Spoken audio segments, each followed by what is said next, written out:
اما رن على تيتا اقول لها ان احنا رايحين لها. الو، ايوه يا تيتا.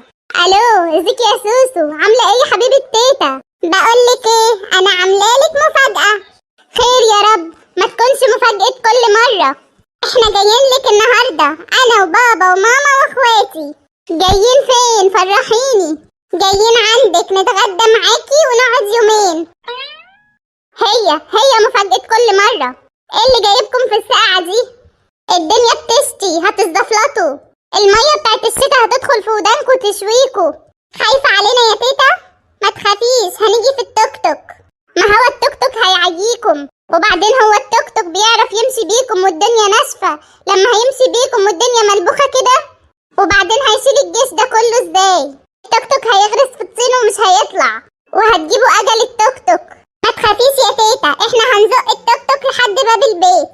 الدنيا بتشتي قدام الباب، التوك توك هيتزحلق على ظهره، والباب متكهرب، اللي هيمسكه هيتنطر في الطينة، والسلم مزحلق من مية المطر، اللي هيطلع عليه هيتقلب على وشه. اقعدوا في بيتكم يا سوسو. ما تقلقيش يا تيتا، احنا هندخل من الباب اللي ورا. ريحي نفسك يا تيتا، احنا جايين. جدك ضغطه عالي، مش طايق الهدوم اللي عليه، هيطقكوا ازاي؟ ما تخافيش يا تيتا، احنا هننزله الضغط، مش هنخليه يطلع تاني. انا زهقانه، عندي اكتئاب من الشتا وعايزه اقطع شعري. احنا هنفرفشك، وخالتك قاعده متجمده من الساعه عامله زي السمكه الروسي. احنا هنخليها تجري في الشقه واحنا نجري وراها. وخالك قاعد بيكلم خطيبته في التليفون، مش عايز قرود يخشوا عليه. احنا هنخليه يكره الجواز والخطوبه والخلفه كمان يا تيتا.